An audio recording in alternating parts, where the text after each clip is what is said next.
তোমাদের গণিত প্রভার যে কোষে দেখি সেকশনটা রয়েছে 1.3, তার প্রত্যেকটা অঙ্ক আমরা এখানে সলভ করব। এখানে কি বলেছে, 1 নম্বরে ভাগ না করে নিচের কোন সংখ্যাগুলি দশমিকে বিস্তার করলে সসীম হবে তা লিখি। আমরা আগে কি দেখেছিলাম, কোনো সংখ্যা যদি p/q হয়, মানে মূলদ সংখ্যা, এখানে q নট ইকাল টু 0, সেগুলোকে দশমিকে পরিণত করতে গেলে আমাদের কি দেখতে হয়, q এর উৎপাদক যদি 2, 5 অথবা 2 ও 5 এই দুটো থাকে, এই দুটো ছাড়া কোনো ভিন্ন মৌলিক উৎপাদক না থাকে, তাহলে সেক্ষেত্রে সেটা সসীম দশমিক বিস্তার হবে। তাহলে প্রথম অংশটা কি, প্রথম অঙ্কটা হচ্ছে একের 1 নম্বরটা কি দিয়েছে, 17/80। এবার 80টাকে আমাদের ভেঙে দেখতে হবে যে 2, 5 ছাড়া অন্য কিছু রয়েছে কিনা। 80কে ভাঙলে আমরা কি পাই, 5 দিয়ে 5 ষোলো 80, 2 8 2 4 2। তাহলে এর মধ্যে কি রয়েছে, 80-র মধ্যে রয়েছে 5 আর 2 ছাড়া কোনো মৌলিক উৎপাদক কিউ এর মধ্যে নেই, তাহলে এটা হবে সসীম।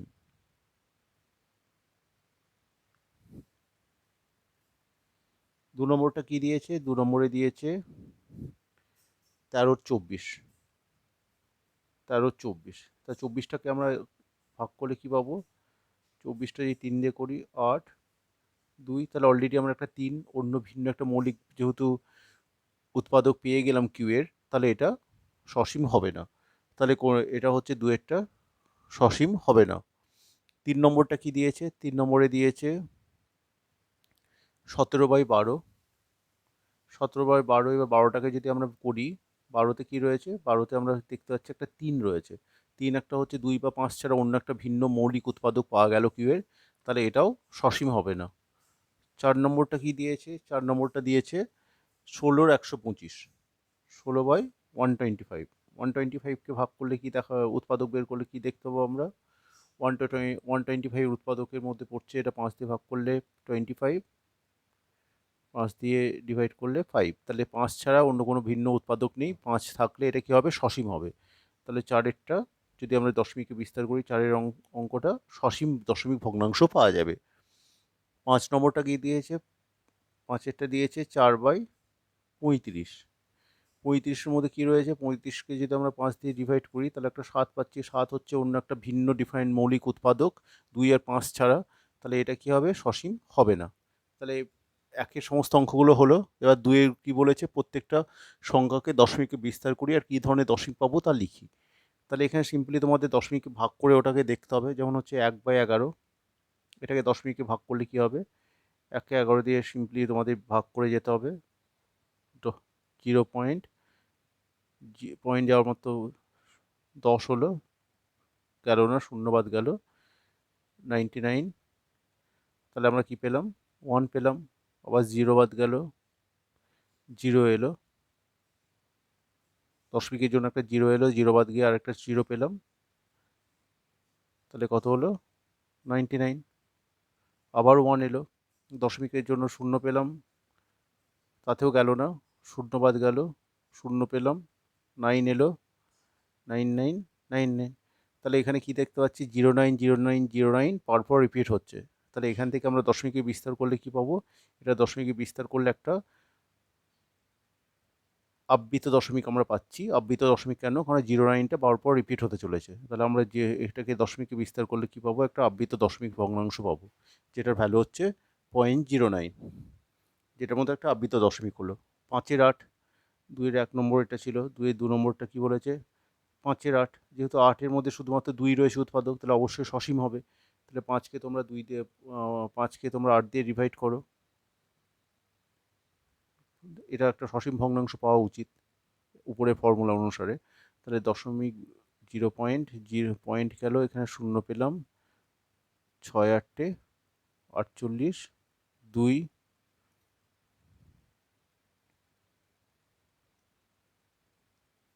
এখানে আমরা কি পেলাম, 0 পেলাম, 8 দুগুণে 16, 40, 5-8-40।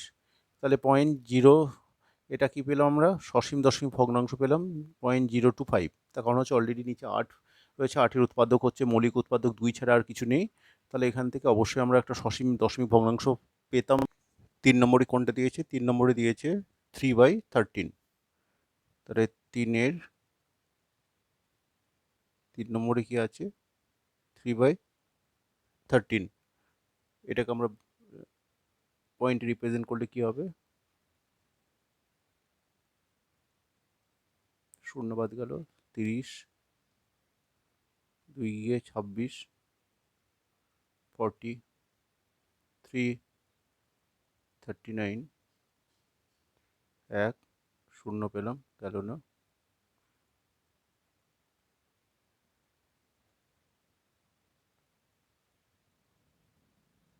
91,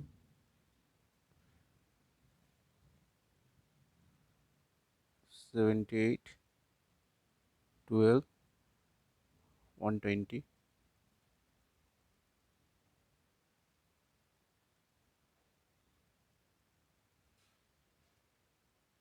3 again, 30, 2, 26, 4. So this is the same repetition is happening, right? After 2 again it will, 2 এর পর কি হবে, 26 আসছে, 26 মানে হচ্ছে 40, 40 মানে হচ্ছে আমরা এখানে দেখেছি আবার সিমিলার রিপিটেশন হচ্ছে, মানে আবার 2 3 আসবে। তাহলে আমরা কি দেখতে পাচ্ছি, 2 3 0 7 6 9, মানে এই অংশটা আবার আমাদের কন্টিনিউয়াসলি রিপিট হতে থাকবে। তার একটাই কারণ, তোমরা জানো যে নিচে 2 বা 5 ছাড়া কিউ এর যদি কোনো অন্য কোনো মৌলিক উৎপাদক থাকে, এখানে মৌলিক উৎপাদক হচ্ছে 13, তাহলে অবশ্যই সেটা আবৃত দশমিক হবে। তাহলে এটাকে আবৃত দশমিকে রূপান্তরিত হবে, আর 3/13টা, তাহলে আবৃত দশমিক ভগ্নাংশটা লিখলে কি হবে, 2307669, কারণ তারপরে আবার 230 থেকে রিপিট হবে, তাহলে আবৃত দশমিক ভগ্নাংশে পরিণত হবে, যেটা ভ্যালু হচ্ছে এটা। 4 নম্বরটা দেখে নিই, 4 নম্বরটা কি দিয়েছে, 3 পূর্ণ 1/8, তাহলে এটাকে আমরা সরল ভগ্নাংশে পরিণত করলে কত হবে, 25/8, যেহেতু নিচে 8 রয়েছে, যার সাধারণ উৎপাদক কি 2 ছাড়া কিছু না, তাহলে সেটা অবশ্যই আমাদের সসীম ভগ্নাংশ হবে। তাহলে 25কে আমরা 8 দিয়ে ডিভাইড করবো, এখানে 3 8 24, 1 নামলো, পয়েন্ট গেল 0, 8 8, 2 0, 8 2 16, 4 0, 5 8 40, তাহলে এটা থেকে আমরা কত পাবো, 3.125, 3.125। পাঁচেরটা কি দিয়েছে, 2/11, এটা কি আছে নিচেতে 11 আছে, এটা অন্য কোনো মৌলিক উৎপাদক হলো কিউ এর, তাহলে এটা অবশ্যই আবার আবৃত দশমিক পাবো। 2/11টা আমরা করলে কি করে পাবো,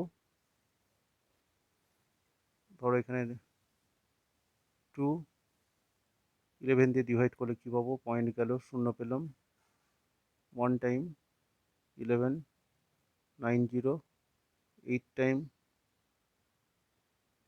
88, 2, দেখো আবার 20 হয়ে গেল, মানে আবার 1 টাইম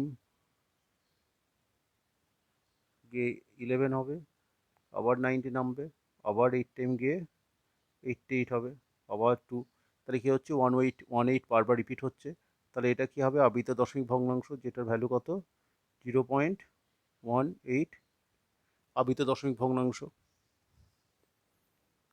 তারপরে আছে 7/25, 6 নম্বরটা 7/25, 25-এর মধ্যে কি আছে, শুধুমাত্র মৌলিক উৎপাদক কি এর 5 আছে, তাহলে অবশ্যই এটা সসীম দশমিক ভগ্নাংশ হবে, সেটা করে দেখো। 7/25, পয়েন্ট গেল 70 হলো, 2 টাইমস 50, 50 হওয়ার পর এখানে কত হলো, 20 হলো, তাহলে দশমিকের জন্য একটা শূন্য পেলাম। 8/25 আমরা জানি 200, 5 8 40, 8 2 16, আর 4 20, তাহলে কত হলো এখানে, 0.28, যেটা একটা সসীম দশমিক ভগ্নাংশে পরিণত হলো। এরপরে 3-এরটা দেখো, প্রতিটি সংখ্যাকে p/q রূপে প্রকাশ করতে হবে, যেখানে pq পূর্ণ সংখ্যা, q নট ইকুয়াল টু 0। এবার আমরা 3-এর গুলো দেখে নিই, এটা 2-এর ছিল, সরি এখানে 2 হবে। 3 নম্বরটা দেখে নিই, 3-এর 1 নম্বর কি দিয়েছে, 0.3 ডট, আমি আগেই সূত্রটা বলেছি, সূত্রটা যদি তোমাদের মনে না থাকে আরেকবার দেখে নিতে পারো তোমরা। আবৃত দশমিকের যে সূত্রটা আমি বলেছিলাম, পুরো সংখ্যাটি লেখো, আবৃত বাজে বাকি অংশ বিয়োগ করো, নিচে আবৃত সংখ্যার সমান সংখ্যক 9 লেখো, দশমিকের পর আবৃত বাদে বাকি যতগুলো সংখ্যা থাকবে তার সমান সংখ্যক শূন্য আগে লেখা নয়গুলি ডান দিকে বসাও, এবার ভগ্নাংশটাকে সরল রূপে প্রকাশ করো। তাহলে আমরা সমানভাবে সেটা করব। আবৃত সংখ্যা এখানে পুরো সংখ্যাটা লিখলাম, শূন্যটা বাদ দিয়ে 3। আবৃত সংখ্যা কটা আছে তত 9 হবে, একটাই 9। আবৃত বাদ দিয়ে কোনো সংখ্যা এখানে নেই, তাহলে 3/9। তাহলে উত্তরটা কত হবে? 3/9কে যদি আমরা 3 দিয়ে ভাগ করি তাহলে হবে 1/3।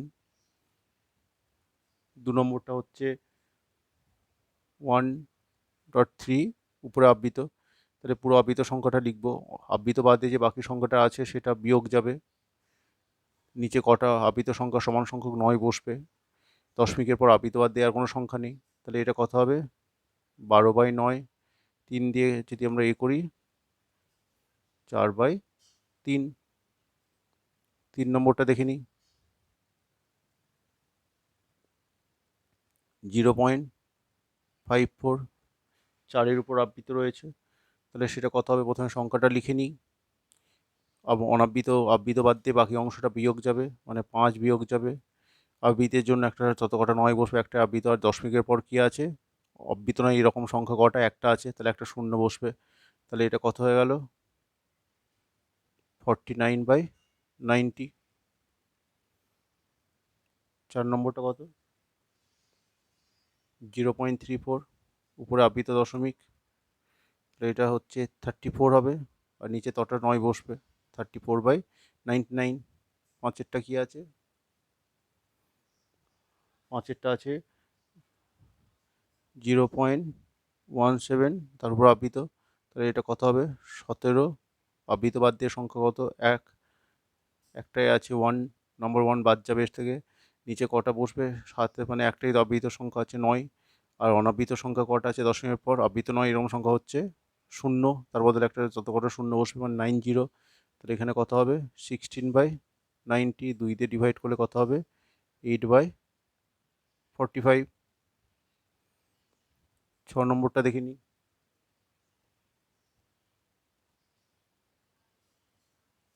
সরি, এটা 6 ছিল।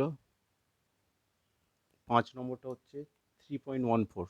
সরি, 3.14টা হচ্ছে 5 নম্বর।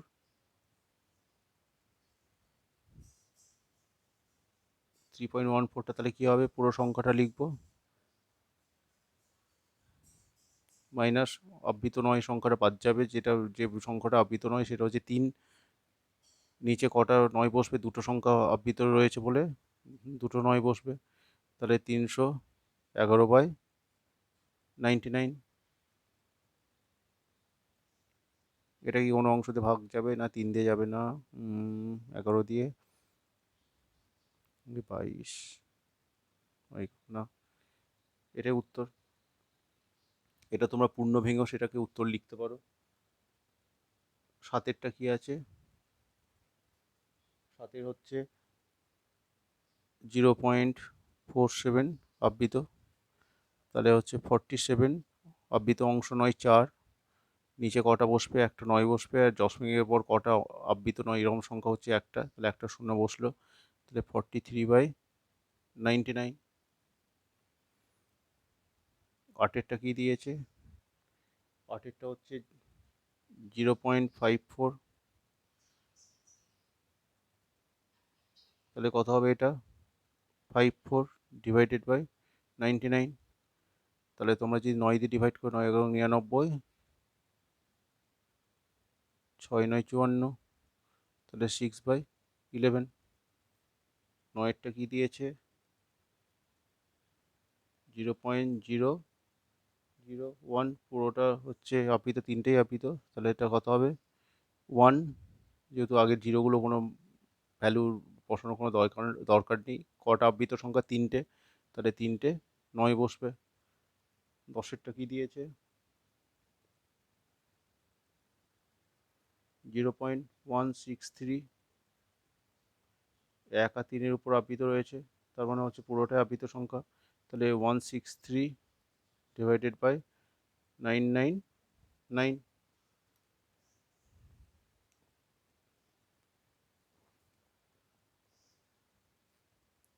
4 নম্বরটা কি বলেছে? চারটি সংখ্যা লিখি যাদের দশমিক বিস্তার অসীম এবং অনাবৃত। অসীম এবং অনাবৃত মানেই হচ্ছে সেটা হচ্ছে তোমরা সবসময় মনে রাখবে অমূলদ সংখ্যা। অমূলদ সংখ্যাগুলোর দশমিক বিস্তার কি হয়? অসীম এবং অনাবৃত। তাহলে চারটি অমূলদ সংখ্যা তোমরা উদাহরণ দিয়ে দাও। √5, √2, √7, √11। এটা হচ্ছে চারটি অমূলদ সংখ্যা, যেটা হচ্ছে দশমিক বিস্তার অসীম এবং অনাবৃত হবে। 4 নম্বরটা হয়ে গেল। 5 নম্বরটা কি বলেছে? 5-এর 7 আর 9-এর 7-এর মধ্যে 3টি অমূলদ সংখ্যা লিখতে বলেছে। এবার অমূলদ সংখ্যাগুলো লেখার নিয়ম কি? তোমাদের আগেই বলেছি যে অমূলদ সংখ্যা বের করার জন্য 5-এর 7 আর 9-এর 7-এ তোমরা যদি ভ্যালু বের করে রাখো আগে দশমিকে, তাহলে তার মাঝে অনাবৃত অমূলদ সংখ্যাগুলো তোমরা ইজিলি লিখতে পারবে। যেমন হচ্ছে তোমাদের 5-এর 9 দেওয়া আছে, 5-এর 9, 5-এর 7 আর 9-এর 7, 5-এর 7 আর 9-এর 7। এবার 5-এর 7কে 5কে 7 দিয়ে ডিভাইড করো, দেখো কি আসছে। 0.049 1030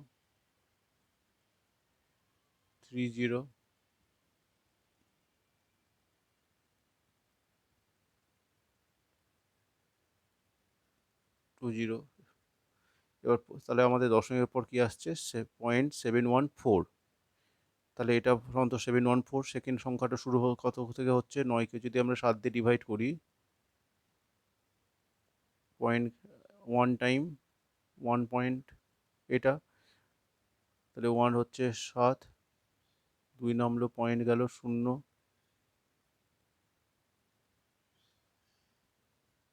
6, 0, 7। তাহলে সাধারণত হচ্ছে এমন তিনটে সংখ্যা লিখতে হবে যে তিনটে সংখ্যা হচ্ছে এই দুটোর মাঝে।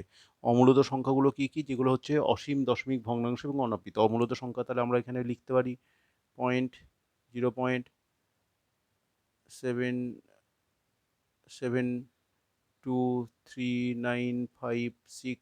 এটা একটা অমূলদ সংখ্যা। এরপরে সেকেন্ড অমূলদ সংখ্যাটা লিখতে পারি 8209 ... এটা একটা অমূলদ সংখ্যা। একটা অমূলদ সংখ্যা কত? 9345 ... মানে হচ্ছে তোমাদের দুটো সংখ্যার মধ্যে তিনটে অমূলদ সংখ্যা মানেই হচ্ছে ছোট সংখ্যাটা থেকে বড় হবে, বড় সংখ্যাটা থেকে ছোট হবে। আর অমূলদ সংখ্যাগুলো তোমরা জানো দশমিকে বিস্তার করলে সেগুলো কি হয়? অসীম, দশমিক, ভগ্নাংশ হবে এবং এটা অনাবৃত হবে। সিমিলারলি তোমাদের দিয়েছে 6 নম্বরটাতে কি দিয়েছে? এখানে তোমার 3-এর 7 আর 1-এর 11। তাহলে 3-এর 7 আর 1-এর 11। এখানেও তোমাদের সিমিলার দশমিক ভগ্নাংশে পরিণত করো। প্রথমে 3কে 7 দিয়ে ডিভাইড করো, 0.028 20 14 56। তাহলে কি হচ্ছে? এখানে হচ্ছে 0.428। এটা হচ্ছে প্রথম সংখ্যাটা। সেকেন্ড সংখ্যাটা হচ্ছে কত আছে? 1/11। হচ্ছে পয়েন্ট গেল, শূন্য পেলাম, শূন্য শূন্য পেলাম, তাহলে 9 গেল, 99। আবার হচ্ছে 1 নামলো, শূন্য শূন্য শূন্য 9, 99। তাহলে এটা হচ্ছে 0.0909 আর এটা হচ্ছে 0.2428। তাহলে এর মধ্যে দুটো সংখ্যা কি হতে পারে? তাহলে এটা হচ্ছে ছোট সংখ্যা, এটা বড় সংখ্যা হয়ে গেল। তাহলে যে সংখ্যাটা এর চেয়ে বড় হবে, তাহলে আমি ধরে নিতে পারি যে এখানে হচ্ছে যেহেতু 4 আছে আর এখানে এর থেকে বড় হচ্ছে কি হচ্ছে 1982569। এটা হচ্ছে এর চেয়ে বড় হলো। আর একটা সংখ্যা তোমরা ধরে নিতে পারো 4-এর চেয়ে জাস্ট 42 এর চেয়ে ছোট, এরকম দশমিকের পর সংখ্যা বসাতে হবে। যেমন হচ্ছে 222222। এই দুটো হচ্ছে তোমাদের অমূলদ সংখ্যা, যেটা এই দুটো নম্বরের মধ্যে রয়েছে। এই উত্তরগুলো তোমাদের নিজেদের আলাদা করেও বের করতে পারো, কারণ হচ্ছে এখানে কোনো রেস্ট্রিকশন নেই। এটা ছোট নম্বর, বড় নম্বরের মাঝে যে কোনো দুটো দশমিক সংখ্যাই হবে অমূলদ সংখ্যা, যেটা হচ্ছে অসীম এবং অনাবৃত। 7 নম্বরটা কি বলেছে? নিচের সংখ্যাগুলোর মধ্যে কোনটি মূলত সংখ্যা, কোনটি অমূলত সংখ্যা? তাহলে হচ্ছে যে তোমার 7-এরটা মূলত সংখ্যা মানে কি? এটা ভগ্নাংশে পরিণত করা যাবে বা পূর্ণ সংখ্যা হতে পারে। যেমন হচ্ছে তোমার √47। এটা হচ্ছে অমূলত সংখ্যা, কারণ হচ্ছে এটাকে আমরা ভগ্নাংশে পরিণত করতে পারবো না, কিংবা এটা হচ্ছে তোমার পূর্ণ সংখ্যাতে আসবে না, সেটা একটা হচ্ছে এটা কি, এটা হচ্ছে অমূলদ, 7-এর 1 অমূলদ। সাথে 2 নম্বরটা কি আছে, √625, √625 হচ্ছে 25-এর স্কোয়ার, তাহলে আমরা লিখতে পারি 25 ইন্টু 25, তাহলে বাইরে কত আসছে 25, 25 হচ্ছে একটা মূলদ সংখ্যা, তাহলে এটা একটা মূলদ সংখ্যা। 3 নম্বরটা কি আছে, 3 নম্বরটা হচ্ছে 6.5757 ডট ডট ডট, তাহলে এটা কন্টিনিউ মানে অসীম দশমিক ভগ্নাংশ, অসীম এবং অনাবৃত, তার মানে এটা হচ্ছে অমূলদ। 4 নম্বরটা কি আছে, 1.101001001, তাহলে এটাও হচ্ছে কি অসীম দশমিক ভগ্নাংশ, অসীম দশমিক ভগ্নাংশ, আর কি এটা হচ্ছে অনাবৃত, তাহলে হচ্ছে দশমিক বিস্তৃতি অনাবৃত এবং অসীম হয়, তাহলে সেটা হয়ে যাবে অমূলত। তাহলে এটা হয়ে গেল। 8 নম্বরে কি বলেছে, 8 নম্বর দিয়েছে সংখ্যাগুলি নিচের সংখ্যা রেখায় নিচের অঙ্কগুলিকে স্থাপন করো। এটা তোমরা করতে পারবে সহজেই। সংখ্যা রেখার মধ্যে আমি কি বলেছিলাম, সংখ্যা রেখাগুলো নিচের সংখ্যাগুলো স্থাপন করতে গেলে এটা যদি 0 হয়, পজিটিভ সংখ্যাগুলো এদিকে আসবে, ধরে নাও এটা হচ্ছে এক একটা ইউনিট, মানে এটা হচ্ছে 1, এটা হচ্ছে 2, এরকম করতে করতে যখন 5 আসবে, 3, 4, 5, 1, 2, 3, 4, 5, এবার 5-এর চেয়ে বড় মানে কি, 5টাকে এবার 5 আর 6-এর মধ্যে তোমাদের 10টা ভাগ করতে হবে, মনে করো 10টার মধ্যে মনে করো এটা 7, 7-এর 7.762, তাহলে 7-এর পর থেকে 7 আর 8-এর মধ্যে যে দাগটা পড়বে, এটা যদি 7 হয় আর এটা হচ্ছে ভগ্নাংশ 8, তার মধ্যে আবার 10টা ভাগ করতে হবে, সেটার মধ্যে তোমাকে 6 ঘরটা লিখতে হবে, সেটাকে আবার 10 ভাগ করে 2 লিখতে হবে। মানে সংখ্যা রেখার উপর যে স্থাপনের পদ্ধতিটা রয়েছে, যেমন হচ্ছে তোমার প্রত্যেকটা ঘরকে 1 ইউনিট ধরলে, তার মাঝেরটাকে প্রথমে তুমি 10 ভাগ করলে, তাহলে একটা দশমিক ভগ্নাংশ পাওয়া গেল, তাই তো? 1, 2, 3, 4, 5, 6, 7, 8, 9, সাপোজ এখানে 10 হলো। এবার 2 দশমিক ভগ্নাংশগুলো করার জন্য এই ঘরটাকে আবার তোমাকে 10 ভাগ করতে হবে। 3 দশমিক ঘর থাকলে এবার প্রত্যেকটা ছোট ভাগকে 10 ভাগ করতে হবে, এবং সেইভাবে তুমি সংখ্যারেখা উপস্থাপন করতে পারবে। 8 নম্বরেরটা, চলো 9-এরটা দেখে নিই। 9-এরটা কি আছে, সংখ্যা দুটিকে 4 দশমিক স্থান পর্যন্ত সংখ্যারেখা উপস্থাপন করা। সিমিলার অঙ্ক এটা 8-এর মতো, কিন্তু এখানে আমি জাস্ট বিস্তারটা করে দিচ্ছি। 2.26 উপরে আবৃত দশমিক মানে কত, এটা হবে অ্যাকচুয়ালি 2.2626, 4টে দশমিক ঘর, মানে এখানে হচ্ছে 3 দশমিক ঘর হলে এটাকে ভাগ করলে 4 দশমিক, এই ছোটোগুলোকে আবার তোমাকে 10 ভাগ করতে হবে। 5.54 যেটা আছে সেটা কত হবে, 5.54, এটা হচ্ছে আবৃত, তাহলে এটা অ্যাকচুয়ালি কী হবে, 5.5444, 4 দশমিক স্থান পর্যন্ত বিস্তার করলে এটা হবে, এটাকে দশমিক সংখ্যারেখার মধ্যে স্থাপন করতে বলেছে। এবার 10-এরটা দেখে নিই।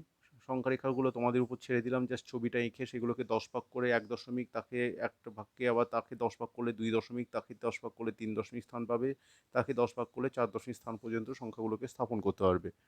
স্কেল এবং ছোট ছোট ঘরগুলোকে তোমরা মিলিমিটার বা তার চেয়ে ছোট নিয়ে সেগুলোকে স্থাপন করতে পারো। তারপরেরটা কি দিয়েছে, সংখ্যা দুটোর মধ্যে মূলদ সংখ্যা, সংখ্যা দুটির মধ্যে দুটি মূলদ সংখ্যা লিখতে বলেছে। তাহলে সংখ্যা দুটির মধ্যে দুটো মূলদ সংখ্যা কি হতে পারে, দুটো মূলদ সংখ্যা হচ্ছে যেগুলো হচ্ছে তোমাদের সসীম ভগ্নাংশে পরিণত করা যাবে, সসীম কিংবা আবৃত দশমিকে পরিণত করা যাবে। তাহলে এটা কি অসীম দশমিক ভগ্নাংশ লিখেছে, 233,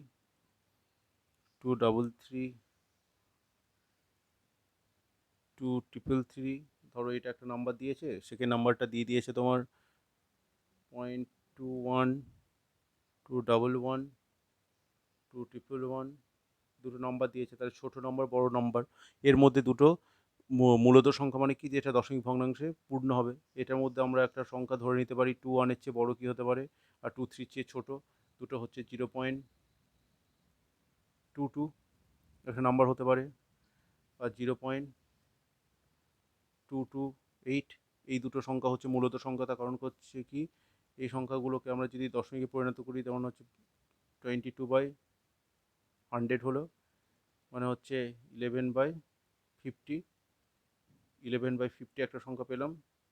আর এটাকে যদি প্রকাশ করি 228/1000 4 দিয়ে যে ডিভাইড করি এটা কত হবে 250, আর এটা কত হবে 57, তাহলে 57/250, এই দুটো হচ্ছে মূলত সংখ্যা, যেটা হচ্ছে এই দুটো সংখ্যার মাঝে।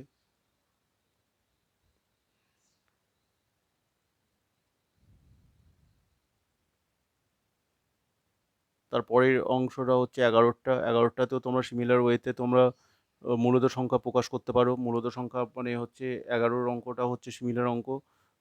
সেখানে কি বলেছে 0.2101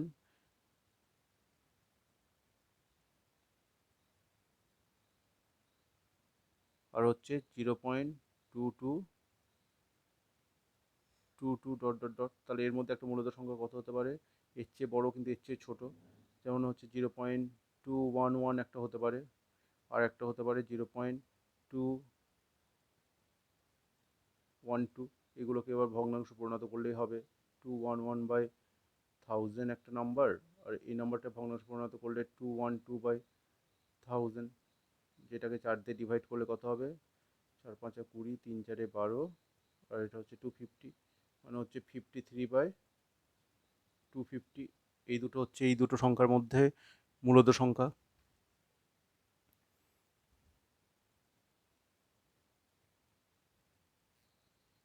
তারপরে কি দিয়েছে 12টা দিয়েছে। এটা তোমরা বের করতে পারো আমার প্রশ্ন উত্তর থেকে। 12 স্বাভাবিক সংখ্যা, অখণ্ড সংখ্যা, পূর্ণ সংখ্যা, মূলত সংখ্যা, অমূলত সংখ্যা, বাস্তব সংখ্যা নিয়ে 10টি সত্য বক্তব্য, 10টি মিথ্যা বক্তব্য, এগুলো নিয়ে তুমি স্বাভাবিক সংখ্যার সংজ্ঞা দিতে পারো। দুটো স্বাভাবিক সংখ্যা যোগ করলে কি হতে পারে, এই যে টেবিলটা আমি বানিয়ে দিয়েছিলাম এখান থেকে তোমরা তৈরি করতে পারো। দুটো বাস্তব সংখ্যার যোগফল সর্বদা বাস্তব হয়, দুটো বাস্তব সংখ্যার বিয়োগফল সর্বদা বাস্তব হয়, দুটো বাস্তব সংখ্যার গুণফল বাস্তব, দুটো বাস্তব সংখ্যার ভাগফল 0 ভাজক ছাড়া সবসময় বাস্তব হবে। কোনটা মিথ্যা কোনটা সত্য এখান থেকে তোমরা 10টা সত্য 10টা মিথ্যা এখান থেকে বানাতে পারবে এই টেবিলটা থেকে। এই টেবিলটার রেফারেন্স নিয়ে তোমরা প্রশ্নটা উত্তর দিতে পারো। তারপরেরটা কি দিয়েছে 13 নম্বরটাই যাই। 13 নম্বরে দিয়েছে তোমাদের একটি গুণ করতে হয় 2 টাকা লাগে আর যোগ করতে 1 টাকা লাগে। তাহলে তোমাদের এখানে কি বলেছে, দুটো ইকুয়েশন দিয়েছে, সেই ইকুয়েশন দুটোকে তোমাকে করতে কত টাকা লাগবে সেটা তোমাদের বের করতে বলেছে। এবার ওখানে কি বলেছে, সবচেয়ে কম টাকার সংখ্যামালাটির মান বের করো। এখানে x এর মান 5 আর একটাতে x এর মান 7 বলেছে, কিন্তু এখানে আমাদের যেটা করতে হবে সেটা আগে হচ্ছে যদি অংশটা আমরা গুণ করি, যেমন প্রথমটা যেটা তোমাদের উত্তরে অলরেডি দেখিয়ে দিয়েছে 3 × 5 স্কোয়ার প্লাস 2 × 5, তার এখানে কি হচ্ছে 3টে গুণফল আর দুটো যোগফল হচ্ছে। তার মানে এখানে তোমাদের 3টেতে গুণে আর দুটো যোগ আছে, মানে 8 টাকা লাগছে। 3 × 2 আর 2 + 2 × 1 মানে হচ্ছে 2 টাকা করে প্রতিটা গুণে লাগে। তারপরে অংশটা যদি আমরা দেখি 13 নম্বরটা, এটাকে আমরা যদি সহজ উপায়ে করতে যাই তাহলে কি আছে এখানে 2x³ plus 3x² plus 2x plus 3। তাহলে এটা সহজ উপায় করার জন্য আমরা এখানে দেখি যদি x কমন নিই তাহলে 2x plus 3, 2x² plus 3x, sorry এটাকে ধরে নাও তোমরা x² কমন নেবে, তাহলে 2x প্লাস 3, আর তারপরেরটা হয়ে যাবে 2x প্লাস 3। তাহলে এখানে কত হবে 2x প্লাস 3 কমন নিলে x² প্লাস 1। তাহলে কত হচ্ছে এখানে 2 × 7 প্লাস 3, তাকে গুণ করতে হবে 7 × 7 প্লাস 1। তাহলে কটা গুণ আছে, একটা দুটো আর এখানে একটা 3টে, তাহলে 3 × 2 = 6 টাকা, আর যোগ কটা আছে একটা দুটো প্লাস 2 টাকা, মানে হচ্ছে টোটাল 8 টাকা পড়ছে এখানে। এবার চলো 20 নম্বর পাতার এমসিকিউগুলো দেখে নিই। 14 নম্বর যে প্রশ্নটা রয়েছে, 14-এর 1 নম্বরটা কি দিয়েছে, √5-এর দশমিক বিস্তার কী হবে। √5 যেহেতু একটা অমূলত সংখ্যা, তাহলে দশমিক বিস্তার অসীম এবং অনাবৃত হবে। তাহলে 5-এর 1-এরটা উত্তর হবে সি। 5-এর 2-এর উত্তর কী আছে, 5-এর 14 2 নম্বরটা কী আছে, দুটি অমূলত সংখ্যার গুণফল, অমূলত সংখ্যার গুণফল অমূলত হতেও পারে আবার নাও হতে পারে, তাহলে কি হবে, মূলত কিংবা অমূলত সংখ্যা। তার মানে হচ্ছে এটা ডি, এটা মূলদও হতে পারে আবার অমূলদও হতে পারে। তার কারণ হচ্ছে √5 কে √5 দিয়ে গুণ করলে একটা মূলত সংখ্যা হবে, আর √5 কে √7 দিয়ে গুণ করলে একটা অমূলত সংখ্যা হবে, তাহলে এটার উত্তর হচ্ছে ডি। 3 নম্বরটা কি আছে? 3 নম্বরটা হচ্ছে পাই এবং 22-7 মধ্যে কোনটি মূলত সংখ্যা? পাই হচ্ছে একটা অমূলত সংখ্যা, সেটা আগেই তোমাদের এক্সাম্পলে আমি বলেছিলাম। পাইটা মনে রাখবে, পাই আর ই এটা একটা অমূলত সংখ্যা বিশেষ ধরনের। আর 22-7টা কি একটা মূলত সংখ্যা, তাহলে পাইটা হচ্ছে অমূলত আর 22-7টা মূলত সংখ্যা, এরকম উত্তর হচ্ছে ডি। 4 নম্বরটা কি দিয়েছে? 4-এরটা আছে দুটি মূলত সংখ্যার মধ্যে কোনো মূলত সংখ্যা নেই, অসংখ্য মূলত সংখ্যা আছে, একটি মাত্র মূলত সংখ্যা আছে, কোনো মূলত সংখ্যা নেই, দুটো মূলত সংখ্যার কোনো অমূলত সংখ্যা নেই। তাহলে হচ্ছে এর মধ্যে হচ্ছে কোনটা সত্য? দুটো মূলত সংখ্যার মধ্যে অসংখ্য অমূলত সংখ্যা থাকতে পারে। দুটো মূলত সংখ্যার মধ্যে অসংখ্য মূলত সংখ্যা আছে, এই অপশনটা সত্য হবে, কারণ কোনো দুটো মূলত সংখ্যার মধ্যে আমরা একাধিক মূলত সংখ্যা স্থাপন করতে পারি, একটার বেশিতে করতে পারি, অমূলত সংখ্যা নেই, এটাও ভুল। তাহলে এ, বি আর ডিটা মিথ্যা, সি এরটা উত্তরটা হচ্ছে সত্য, কারণ হচ্ছে একটা দুটো মূলত সংখ্যার মধ্যে অসংখ্য মূলত সংখ্যা থাকতে পারে। 5-এরটা কি বলেছে? 5-এরটা হচ্ছে দুটি অমূলত সংখ্যার মধ্যে কোনো মূলত সংখ্যা নেই, এটা ভুল। অসংখ্য অমূলত সংখ্যা আছে, এটা সত্যি হতে পারে। একটি মাত্র অমূলত সংখ্যা আছে, এটা মিথ্যা। কোনো মূলত সংখ্যা নেই, কোনো অমূলত সংখ্যা নেই, এটা মিথ্যা। তাহলে হচ্ছে 5-এরটা উত্তর হচ্ছে সি। একাধিক অমূলত সংখ্যা স্থাপন করতে পারো। জিরো সংখ্যাটি কি? জিরো সংখ্যাটি হচ্ছে অখণ্ড সংখ্যা কিন্তু পূর্ণ সংখ্যা নয়, এটা ভুল, কারণ হচ্ছে পূর্ণ সংখ্যার ভাগই হচ্ছে অখণ্ড সংখ্যা। মূলত সংখ্যা কিন্তু বাস্তব সংখ্যা নয়, না, বাস্তব সংখ্যার মধ্যেই সব কিছু পড়ে। বিয়েরটা কি দিয়েছে? পূর্ণ সংখ্যা কিন্তু মূলত সংখ্যা নয়, এটাও ভুল, কারণ জিরোকে 0/1 দিয়ে রিপ্রেজেন্ট করা যায়। তাহলে এটা হচ্ছে অখণ্ড সংখ্যা, পূর্ণ সংখ্যা, মূলত সংখ্যা এবং বাস্তব সংখ্যা, কিন্তু অমূলত সংখ্যা নয়, তাহলে এটাই হচ্ছে সত্যি। তাহলে 6-এরটা উত্তর হচ্ছে ডি।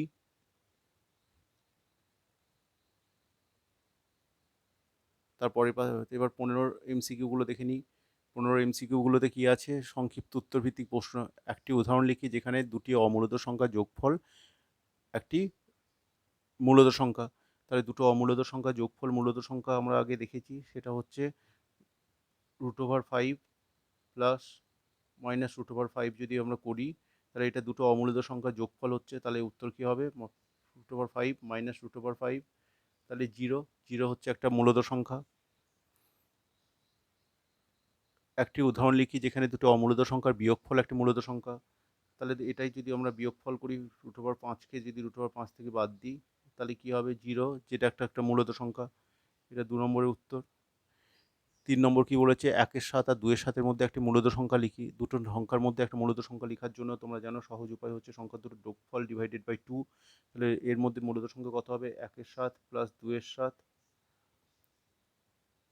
Divided by 2। তাহলে এখানে কত হচ্ছে? 3-এর 7 ডিভাইডেড বাই 2 মানে হচ্ছে 3/14। আরেকটা হচ্ছে 1-এর 7 আর 2-এর 7-এর মধ্যে একটি অমূলত সংখ্যা লিখি। তাহলে 1-এর 7কে আমরা আর 2-এর 7 দুটো নম্বর অমূলত সংখ্যা মানে হচ্ছে অসীম দশমিক ভগ্নাংশকে পরিণত করতে হবে। 1-এর 7কে আমরা যদি দশমিকে বিস্তার করি তাহলে কী হবে? 0.0730 4 টাইমস 28 20 820 2 টাইমস 1460, তাহলে 0.142। 2-এর 7 মানে কত ভাবতে পারি? 2-এর 7 পয়েন্ট গেল, শূন্য পেলাম, মানে 14, 60, 56, 40, 5, 35, 5, তাহলে কত হলো? 142 আর 0.285। তাহলে এর মধ্যে যে কোনো একটা মূলত সংখ্যা তোমাদের কি হতে পারে? 0.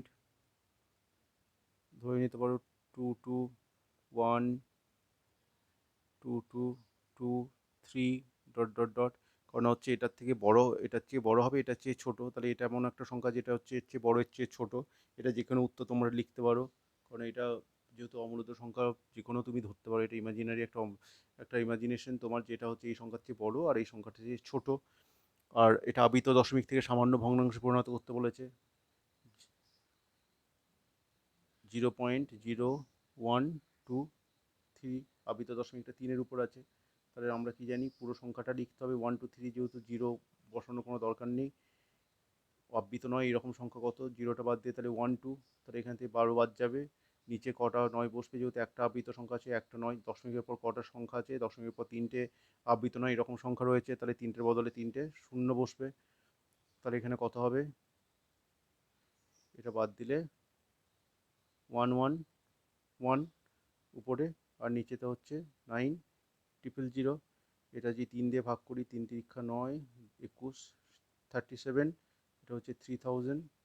তাহলে সংখ্যাটা কত হবে, 37/3000। তাহলে আমরা প্রথম চ্যাপ্টারের সমস্ত অঙ্কগুলো দেখে নিলাম। আমাদের এই ভিডিওটা ভালো লাগলে সাবস্ক্রাইব করবে চ্যানেলটাতে। আমরা